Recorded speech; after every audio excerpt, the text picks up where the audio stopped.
నాయకత్వంలో చాలా చక్కగా సాగుతుంది. అసలు ఇది జరుగుతుందా జరగదా అనేటువంటి అనుమానం ఉంది నాకు. పరంజ్యోతి గారు చెప్పారు, మనం ఇక్కడే చేద్దాం. మన యొక్క ఏదైతే కార్యక్రమాన్ని చేసినటువంటి రాష్ట్ర డిఎస్పీ అధ్యక్షులు పరంజ్యోతి గారు, అలాగే స్థానికంగా డిఎస్పీ నాయకులు జానకి ప్రసాద్ గారు, వారి సోదరి మండలంలో పుష్పాంజలి గారు, అలాగే మన గురప్ప గారు తిరుపతి నుంచి వచ్చారు, మరి మదనపల్లి నుంచి వచ్చారు, అనంతపూర్ నుంచి వచ్చారు, వివిధ ప్రభుత్వం నుంచి వచ్చారు, వివిధ ప్రాంతాల నుంచి, విజయవాడ నుంచి, మరి జగ్గైపేట నుంచి, ఇంకా ఈ ప్రకాశం జిల్లా నుంచి, వివిధ ప్రాంతాల నుంచి వచ్చినటువంటి బీసీ నాయకులకి, అలానే ఈ పుర జనులకి, స్థానిక బీసీ సంఘాల వారికి అందరికి కూడా ఇది ఈ రోజున జోరున వర్షం కురుస్తున్నప్పటికీ ఈ రోజు ఈ కార్యక్రమం బీసీ సమన్వయ సంఘం నాయకత్వంలో చాలా చక్కగా సాగుతుంది. అసలు ఇది జరుగుతుందా జరగదా అనేటువంటి అనుమానం ఉంది నాకు. పరంజ్యోతి గారు చెప్పారు, మనం ఇక్కడే చేద్దాం. మన యొక్క ఏదైతే సంకల్పం ఉందో, పట్టుదల ఉందో, అది మనం ప్రూవ్ చేసుకోవాలంటే ఈ రోజు ఎక్కడైతే ఏదైతే చేద్దాం అనుకున్నామో అది చేయాలి అనేటువంటి దృష్టితో మనం ఇక్కడే చేద్దామని చెప్పారు. ఆ రకంగా మనం ఈ రోజు ఇక్కడ సమావేశమయ్యాం. సో ఇది చాలా మంచి రోజు. 12వ తారీఖు నవంబర్. జనరల్ గా నవంబర్ డిసెంబర్ లో ఇక్కడ వాతావరణం నార్త్ ఈస్ట్ మాన్సూన్ ఉంటుంది, తుఫాను ప్రభావితమైనటువంటి ప్రాంతాలు. అయినప్పటికీ మన వాళ్ళు ఈ రోజు సెలెక్ట్ చేశారంటే దీనిలో ఏదో ఔచిత్యం ఉంది. ఇది ఉత్తినే సెలెక్ట్ చేయాల, జోరున వర్షం వచ్చినా సరే ఇక్కడ నడపాలనేటువంటి దృష్టితో వారి జానకి ప్రసాద్ గారు, భాస్కర్ గౌడ్ గారు వీళ్ళందరూ నిర్ణయం తీసుకున్నారంటే వీళ్ళ దగ్గర ఏదో ఉంది. ఇది అందుకే దానికే తార్కాణం. నీరు గాని ఉత్సాహంతో మనం అందరం బీసీ కులగణన ఈ రాష్ట్ర ప్రభుత్వం, కేంద్ర ప్రభుత్వం చేసే విధంగా మనం ముందుకెళ్ళాలని చెప్పి, ఎంత వర్షం వచ్చినా సరే మన సంకల్ప బలం స్ట్రాంగ్ గా ఉంటుంది కాబట్టి మనం ముందుకెళ్దాం. సరే, ఇంకా ఎక్కువసేపు ఇక్కడ మనం స్పీచ్ ఇచ్చే అవకాశాలు లేవు, కారణం మీకు నేను వేరే చెప్పక్కర్లేదు. కానీ ఒకటే ఒక మాట, నిన్న బడ్జెట్ లో, రాష్ట్ర బడ్జెట్ లో ఈసీకి 39,000 కోట్లు పెట్టామని చెప్తున్నారంటే ఎందుకు అది ప్రకటిస్తున్నారు? ఈనాడులో కానీ, జ్యోతిలో కానీ, ఛానల్స్ లో కానీ దాన్ని విపరీతమైనటువంటి ప్రచారం ఎందుకు ఇస్తున్నారో మీరు ఆలోచించాలా బీసీలందరూ. అవి అన్ని కాకి లెక్కలు, పైకి చెప్పే లెక్కలే. అవి నిజంగా బీసీలకు అందే డబ్బు కాదు. మీరు ఇంకో మాట కూడా మీకు చెప్తున్నా, మనం కులగణన అడుగుతుంటే క్యాస్ట్ స్కిల్ సెన్సెస్ చెప్తున్నారు, స్కిల్ సెన్సెస్ చేస్తామంటున్నారు. నైపుణ్య గణన చేయిస్తారని పెద్ద అవసరమే లేదు. అలానే ఈ మేము 33,000 కోట్లు బీసీలకు ఇస్తున్నామని చెప్పి పెద్దగా ప్రచారం చేసుకోవాల్సిన అవసరం లేదు. కావాలనే కులగణన చేయకూడదనే ఈ జనాభా దామాష పద్ధతిలో బీసీలకు అధికారం పంచకూడదనే ఈ ప్రచారం ఈ రోజున రాష్ట్ర ప్రభుత్వం చేస్తుంది. ఈ మోసం నుంచి మనం చాలా జాగ్రత్తగా ఉండాలి. ఎందుకంటే మనం ఈ రోజున ఒక నెల్లూరు జిల్లా తీసుకున్నాం. ఒక కుల ప్రభావం ఎట్లుంటుందో చూడండి నెల్లూరు జిల్లాలో. ఇక్కడ నెల్లూరు జిల్లాలో మన పేరు ఏం పేరు పెట్టుకున్నాం? పొట్టి శ్రీరాములు జిల్లా, అంతే కదండి. పొట్టి శ్రీరాములు నెల్లూరు జిల్లా అంటాం. ఇక్కడ వైస్ సోదరులు ఉన్నారా? వైస్ సోదరులు ఎవరైనా ఉన్నారా? ఉంటే చేతులు ఎత్తండి. చేతులు ఎత్తున్నారు కొంతమంది, నాకు కనపడుతుంది. కనపడకుండా ఎత్తుతున్నారు. ఒకటే మంత్రి చెప్తా, ఆయన అసలు వాసాలు ఆంధ్ర రాష్ట్రాన్ని తేవడానికి. కానీ ఈ జిల్లాలో ఒకే ఒక్కరు వైసీపీ ఎమ్మెల్యే అయ్యారు.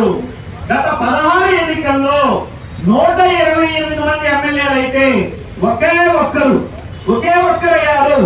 అదే రెడ్లు అయితే 93 మంది అయ్యారు.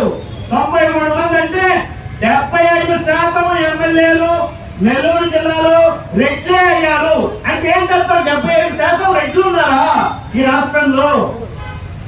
పోనీ 1% కూడా వైశ్యులు లేరా? ఇక్కడ బీసీ 50% లేరా? మరి బలిజలు లేరా? ఎందుకు యాదవులు లేరా? గౌడ్లు లేరా? ఎందుకు ఎమ్మెల్యేలు కావట్లా? ఇది కావాలని కుల ఆధిపత్యంతో ఈ రోజున నెల్లూరు జిల్లా నడుస్తుంది.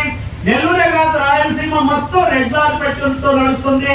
మరి మధ్యాంధ్ర అంతా కమ్మల ఆధిపత్యంలో నడుస్తా ఉంది. ఈ రెండు కులాల ఆధిపత్యంలోనే ఈ రోజు పాలన ఉంది.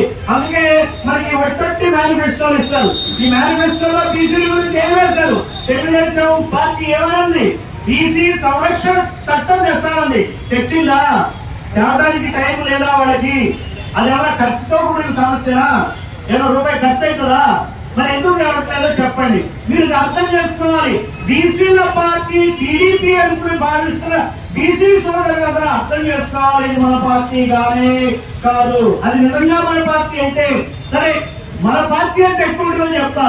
మన పార్టీ అంటే మనదే పార్టీ, టీడీపీ పార్టీ. ఏ పార్టీ చెప్పండి? కమ్మ పార్టీ. మన పార్టీ కమ్మ పార్టీ టీడీపీ కాబట్టి టీటీడీ ట్రాన్స్పోర్ట్ చైర్మన్ వేయాలంటే మనవాడికి వేయాలి. మనవాడు ఎవరు ఇక్కడ? ఒక కమ్మ. అలాగే మనవాళ్ళను సభ్యులు చేయాలి. 3 కమ్మ సభ్యులు చేశారు అంటే 4 కమ్మలు టీటీడీ బోర్డులో ఉంటే ఈ కమ్మలకి 10 ఉన్న బీసీలు ఎంతమంది సభ్యులు కావాలో చెప్పండి నాకు. 40 మంది కావాలి కేవలం.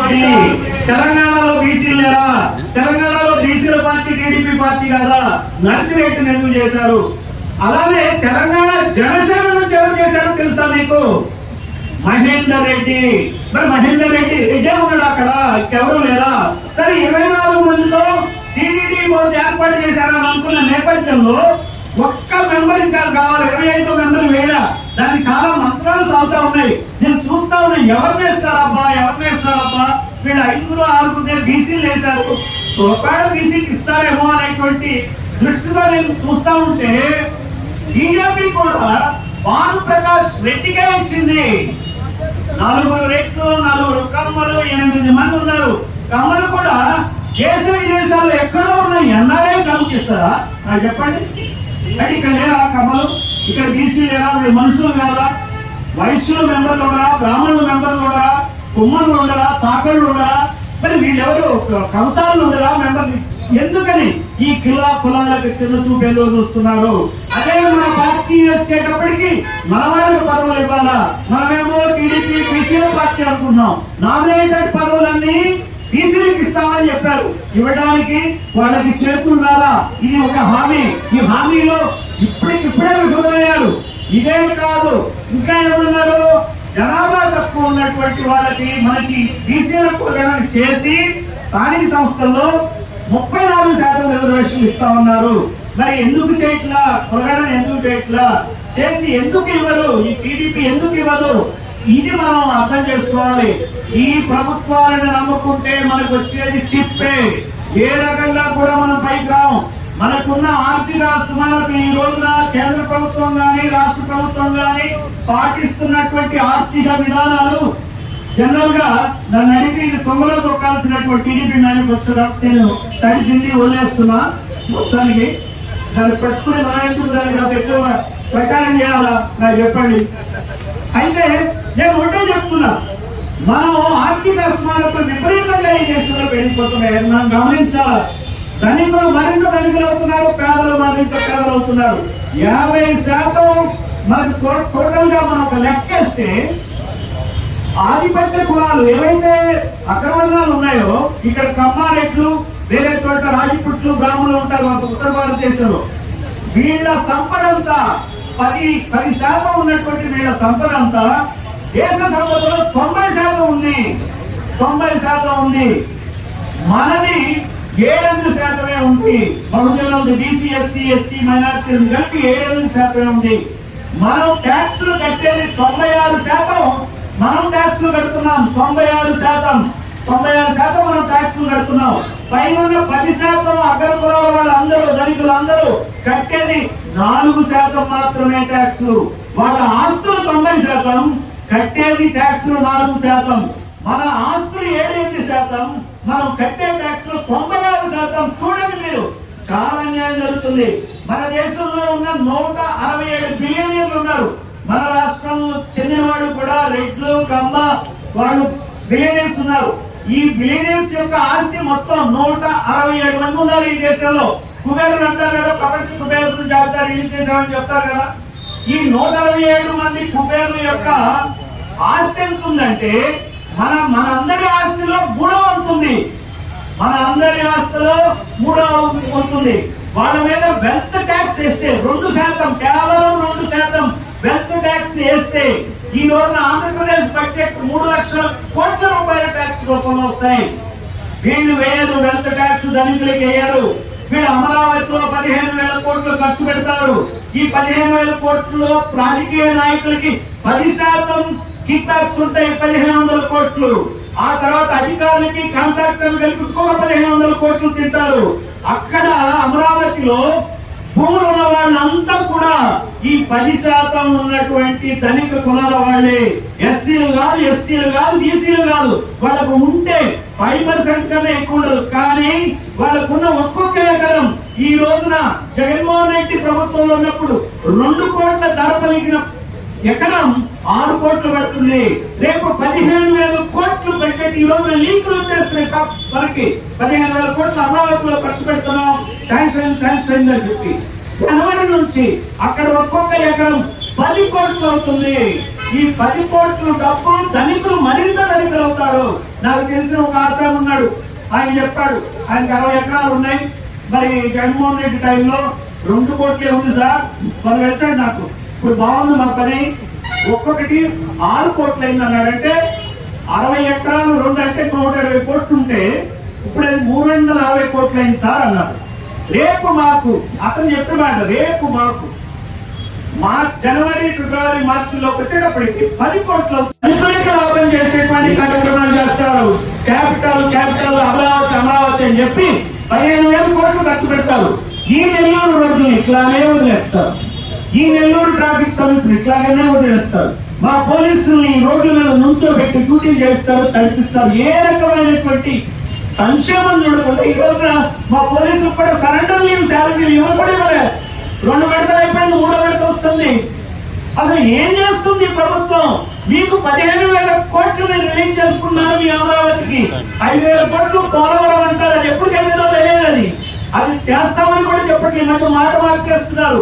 వీళ్ళందరూ మనకి ఘనమైన నాయకుల, అటు జగన్మోహన్ రెడ్డి, చంద్రబాబు నాయుడు ఘనమైన నాయకులైతే, గొప్ప నాయకులైతే ప్రత్యేక హోదా ఎందుకు రాలేదు చెప్పండి? అంటే చేతకాని వాళ్ళు ఏమైనా అర్థం? రాకేం ఎందుకు రాలేదు అంటే వీళ్ళకి ఏమి చేతకాదని ఎలాగ అర్థం? పోలవరం ప్రాజెక్ట్ ఇద్దరు కలిపి ఎందుకు పూర్తి చేయలేదు? ఇది 11వ సంవత్సరంలో అన్నాం అంటే ఇద్దరు చేతకాని వాళ్ళే కదా. అయితే వీళ్ళు ఎందుకు ఇలా ఢిల్లీకి లొంగి పనిచేస్తున్నారో కూడా మనం అర్థం చేసుకోవాలి. వీళ్ళు మన ఓట్లు కొని 4-5 వేల కోట్లు పెట్టి సరఫరా చేసి 5 సంవత్సరాల్లో ఒక్కరోజు డబ్బిచ్చి మిగిలిన 365 రోజులు 5 సంవత్సరాలు దోపిడీ చేయడానికే వీళ్ళు ఈ పనులు చేస్తున్నారు. ఆ దోపిడీ సాగాలంటే అక్కడ మోడీకి మొక్కితేనే కానీ ఇక్కడ దోపిడీ చేయలేదు. పెద్ద దొంగ, చిన్న దొంగ పందులో ఈ రోజున పాలన సాగుతుంది. అందరూ దొంగలే. బీసీ ప్రజలను గమనించండి, మనకు పిచ్చి అభిమానాలు ఉండవు. పేదవాడికి అభిమానం ఎక్కువ, అనవసరమైన విశ్వాసం ఎక్కువ. వాళ్ళ మీద కాదు మనం విశ్వాసం పెట్టుకోవాల్సింది, మన మీద మనం విశ్వాసం పెట్టుకోవాలి. మన బీసీ సంఘాల నాయకుల మీద విశ్వాసం పెట్టుకుందాం, మన బీసీ సమన్వయ కమిటీ మీద విశ్వాసం పెట్టుకుందాం. ఈ బీసీ కులగణకు సంబంధించి ఏదైతే ఏ పార్టీ అయితే ఈ రోజు మన తోడు వస్తుందో బహుజన్ సమాజ్ పార్టీ, ఆ సమాజ్ పార్టీ మీద మనం విశ్వాసం పెట్టుకుందాం. కలిసి ముందుకెళ్దాం. ఈ రకంగా ముందుకు వెళ్తేనే కులగణన సాగుతుంది. ఈ ప్రభుత్వాన్ని హెచ్చరిస్తేనే, పోరాటం చేస్తేనే మనకున్న కోరికలు తిరుగుతాయి. పోరాటం చేయకుండా వచ్చేది ఏది నిలబడదు. అది కూడా మీకు చెప్తున్నా, మనం పోరాటం చేయండి ఏది నిలబడదు. ఏదో అంబేద్కర్ పుణ్యం అని చెప్పి ఆ రోజున 1931లో రౌండ్ టేబుల్ కాన్ఫరెన్స్ లో ఎస్సీ రిజర్వేషన్ కావాలంటే బ్రిటిష్ ప్రభుత్వం కాబట్టి వాళ్ళు ఇక్కడ రిఫరీ ఉద్యోగం చేశారు కాబట్టి మందేం పోయింది లేని వాళ్ళు ఇచ్చేశారు. వాళ్ళు విద్యలో ఇచ్చారు, ఉద్యోగాల్లో ఇచ్చారు, చట్టసభల్లో ఇచ్చేశారు.